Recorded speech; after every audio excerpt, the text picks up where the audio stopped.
Wow, look at us. We were just talking about sex. And that's not going in. Yeah, it is. I mean, our whole last episode was about that, so. Yeah, it's kind of funny. I was kind of like just sitting around. I'm like, Blake and I haven't recorded for a while, have we? And then I was like, what was the last movie we did? And then I was thinking about Dead Ringers. Like, no. We did another movie after that. Like, what was it, though? And I'm like, oh, fuck. I must have edited it, too. I actually checked our YouTube page. I'm like, no, it was Dead Ringers. That was the last one. Yeah. So, anyways. Dead Ringers, last episode. Dead Welcome Ringers. to VCR. And this is the complete opposite of Dead Ringers. Like, you could not get more diametrically opposed to Dead Ringers than this movie. Welcome to VCR, Vintage Cinema Rewind. We're bringing old movies to new viewers. I'm Blake. And I'm Michael. And we are talking about a old Hungarian animated film. Surprise! Bet you didn't see that coming. Yeah. This is why we're failing in SEO, because we have no unifying theme. It's just whatever whim strikes us. Yeah, and this one was your choice. Although, as always, I gave you the list. You gave me a list of options, and you had previously told me about this movie, and I was kind of like, all right, let's do Cat City then. Yeah. And then I watched it, and I was a little like, okay. So Blake's not allowed to send me lists anymore. Yeah, this one's kind of an interesting one. Yeah, it's not really. I was trying to put myself into like the mind space of like who might have seen this movie in like 1986 or whenever it came out, and like it's kind of like, you know, I'm a big animation fan, like actually between you, me, and Jason, and I guess Kelvin, like like I'm probably the most animation savvy guy, right? So it was interesting watching this movie because like it is a kids movie, but like no, it's an adults movie actually. Okay, yeah, fair enough. It's like rated R. I was about to say it's kind of a kids movie, but like it's more like we're kind of living in this like golden age of adult animation. But this would have been kind of like a distant ancestor of the era we're living in now. Right. Well, and I think that what also makes this movie interesting is because it was made in Hungary, like this movie steals so much Western ideas and like Western media and cinema that it becomes like it kind of has like this feeling that it was made more recently, almost in a sense, because it's like it has so many callbacks and like references in it. Well, it's kind of like, I guess copyright laws didn't cross the ocean, but like, yeah, it's funny how this movie apparently takes place in like, what is it, like 300 a.m. like after Mickey Mouse. Yeah. And when I saw that, I sat up a little straighter and I looked around and like I kept waiting for like Disney lawyers and like Mickey Mouse hats to come like bursting in through the windows. Right. I was like, I don't think you're allowed to do that. Like, yeah, well, and even like some of like the weird kind of potential connections that it has in later movies, like there is kind of like some sort of weird connection to the Matrix with this movie in a sense too. All right, I'm waiting. Yeah. You've hooked me, Blake. Congratulations. Well, and we'll get into it in the deep dive episode. But yeah, I think that's part of what makes this movie fun to watch is like it is constantly referencing things where you're like, oh yeah. Oh, really? Did you think you were pulling a fast one on me? Yeah. It kind of reminds me of actually, Blake, you would know because I made you read it. I remember the first book I wrote when I was 14, and that's before I had any restraint, and I was just cribbing liberally from all the books and movies and video games I liked. Right. To the point where I was lifting like entire not entire characters, but basically like entire descriptions and entire lines of dialogue from like the things I liked and just being like, this is mine now. This is kind of what this movie reminded me of. It's kind of like how Aragon, people like really harped on it when it came out for being a Star Wars clone, but it kind of is a little bit. Yeah, I mean, yeah. Come on. And Aragorn starred, what's his butt? Jeremy Irons. So guess Aragon. what? You called it Aragorn again. Oh, I did it again. Whatever. That movie sucked anyways. You're not wrong. I'm leaving this in. But anyways, so yeah, Cat City. Yeah. You want to get into the plot summary? I'll do my best. Okay, so basically, as said before, this takes place... Actually, I'm going to take a step back and like do a little preamble before we get into it. It's kind of hard to describe the plot of this movie because it's almost more like a series of sketches or vignettes. Yes. As opposed to like a coherent plot. Well, and the movie that this most clearly is ripping from is like the James Bond franchise. And so to I find it hard to re-explain James Bond movies. Like, there's a few James Bond movies that I've seen several times. Yeah, I mean, But how would you explain James Bond to like an alien, right? Yeah. It'd be like trying to describe gravity. Yeah. You'd just be like, well, there's this guy who drinks martinis and kind of hates women, and and he fights supervillains with cats. Yeah.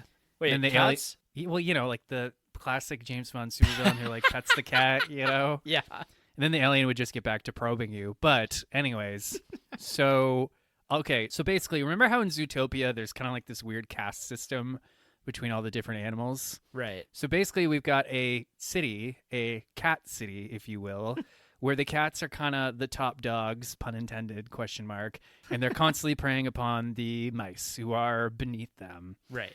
And basically, these cats decide that they want to wipe out these mice once and for all. But fortunately for the mice, they have a secret agent in their back pocket. Yes. Named, and I'm going to get this name wrong. It's Nick Grabowski. Yes. Right.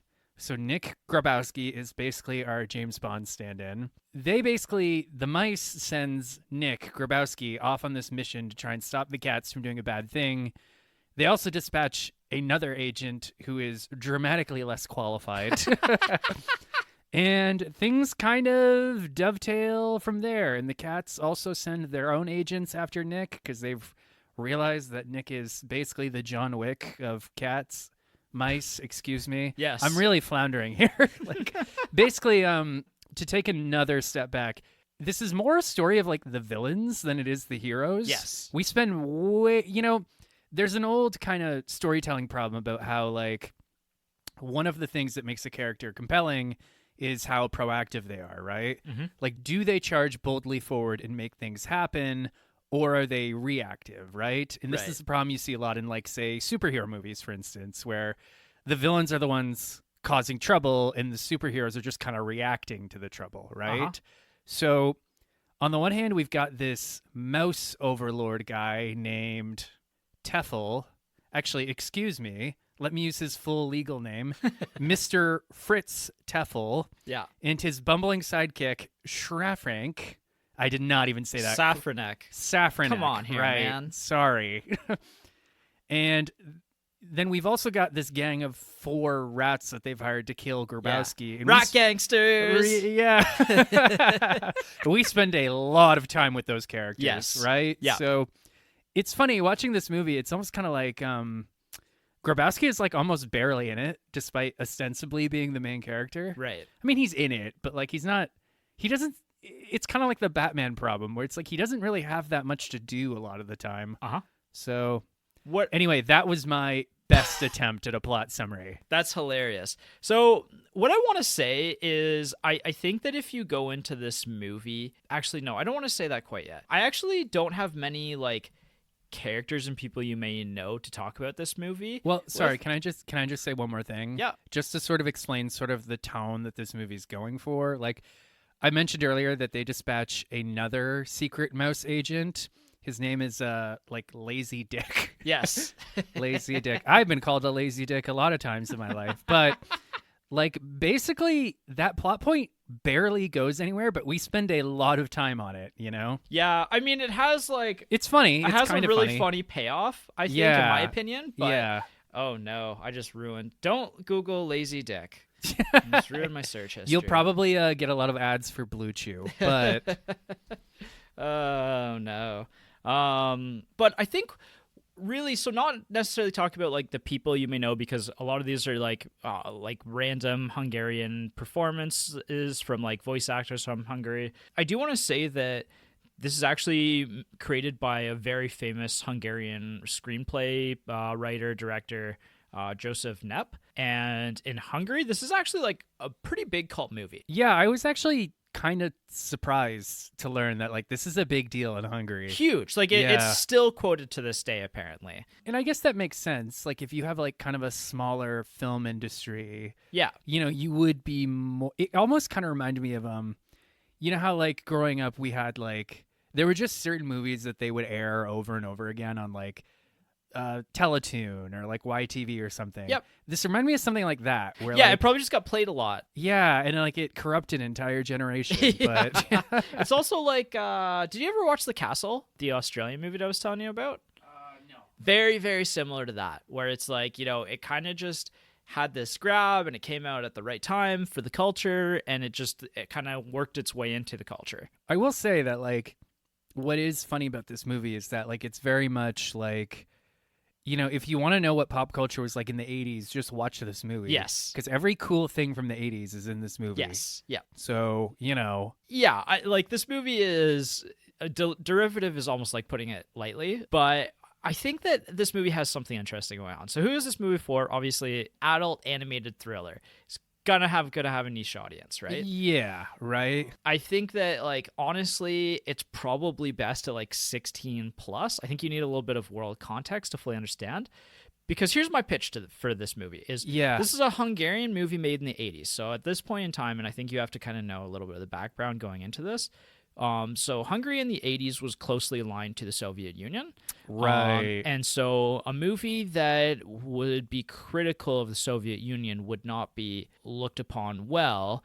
And so oftentimes directors would maybe put subtle political digs into their films. Yeah, and there's definitely some of that there. Especially I think there's a lot in here, actually. Yeah, especially with this kind of anti-authoritarian, the people in charge are just assholes, right? Right. Yeah. Yeah, well, and it's a very it's almost like an oligarchy kind of style system of totalitarianism with the cats and everything. And I found that the mice actually represent more of the Western civilization. Kinda, yeah. So I think watching it with kind of that outlook and kind of looking at it at this pivotal moment in history and kind of understanding some of that context actually makes this movie super interesting. Yeah, you know what? And I didn't really come in with considering the historical angle too much, but that does add another kind of dimension to it, Yeah. So I think that's honestly one of the main draws to the movie is because you watch it and you're like, oh, this is really interesting in a sense. And it kind of also still kind of fits this especially right now when things are so politically charged, it fits into a very interesting box. Yeah. I also think that the other reason why I would recommend this movie is exactly what you said. This movie parodies so many films from the past 70 years that it kind of it becomes a bit of a time capsule in a sense of the 80s, but also it's just really deep in cinematic history and lore. Kinda, yeah. There's a lot of moments, even so what's his butt, Fritz Teufel, basically, I guess you could call him the main antagonist, Yes. so to speak. We spend the most time with him out of any character, I think. Yeah, he's almost the protagonist, actually. Yeah. He's got he's very much a prototypical Bond villain with Yes. the eye patch and a mechanical hand and always smoking cigars. Reminded me stuff. of Inspector Gadget, actually. Yeah, Dr. Claw. Yeah. I was Yeah. trying to think of that earlier, but so yeah, I mean, it's again going back to it. I think what I do find charming about this movie is that it feels like it was made by a young director or a young kind of untested artist, because it's very scrappy and rough around the edges in a kind of charming way. Yes. In the sense where it's almost kind of oh, everything the director thought was cool, he just put into this movie, Yeah, and he just went absolutely. yeah, and it's there is a narrative through line, but it doesn't completely hang together correctly. Correct. So, there's a scene early on where what's his butt, Shrankful. Safranek. Jesus wow, Christ. wasn't even close. He has this daughter who's friends with a mouse. Right. And it's kind of this touching moment. Mm-hmm. And he comes in and he catches her fraternizing with the mouse, and he punishes her and she's crying, and the mouse shares his cheese with her. And then we just never come back to those characters, right? Well, it's more funny. on that later, but Halfway through the movie, I was like, wait, what? Whereas a more, I don't want to say competent, but maybe an older, more seasoned storyteller would be like, oh, aren't they the main characters? Isn't that kind of couldn't, I mean, you could see it, right? Right. You could see that would be the Disney version of this movie where it's let's tell a story about prejudice and how Right. friendship overcomes prejudice. Right. And then this movie was just like, no explosions. Yeah. You know? Yeah. So. Yeah, we're definitely going to talk about that scene in the deep dive because there's a lot, even with that scene, that's kind of interesting in the back history of this. Yeah, and that's what I mean, where, again, this almost kind of, this movie seems like it was made by kind of a very green director, a very green studio. It also kind of feels like a first draft. In the sense where it's, again, like it's moments like that where like something really interesting happens and then it's never elaborated upon. Right. And I'm not talking shit. I think that's what's kind of quirky about this movie. Yeah. It's a little bit punk rock in that respect. Yeah, it very much is. And that's probably why I like it a little bit more than maybe even you do, actually. Yeah, and then again, there's the rat gangsters who we spend an inordinate amount of time with, to the point where I'm just like, I feel like I'm the victim of a crime because these people have hijacked my movie. But what? So the other thing I think about this movie is that I think this movie actually has like a pretty interesting humor to it. There's some actually like deeply funny parts to this movie, in my opinion. Right. So, the big bad guy, Dr. Claw, and Safranek. I'm going to try my best, people. But they have this whole very charming back and forth where every time something goes wrong, Dr. Claw will like punish him. Yes. And it's actually like to the point where it's almost comical, where like he'll punish him and then later he'll be like, oh, like Safranek's face will be all in bandages. He'll be like, what happened to your face? And he's like, I cut myself shaving. He's like, you really should be more careful. Right. Or like, actually the one joke that really made me laugh is when he's kind of antagonizing Safranek and he's just like, oh, Safranek, give my regards to your lovely wife. And without missing a beat, Safranek went, thank you, but she's been living with you for the last year, sir. Yeah. And I'm like, I was just sitting there. I'm like, that's a good joke. Yeah. That's a really good joke. Yes. Congratulations, guys. We did it. No, I genuinely think this movie is really funny. Yeah, it's got its moments for sure. So any other people that you'd recommend this one to? No, not really. I think, again, you have to really...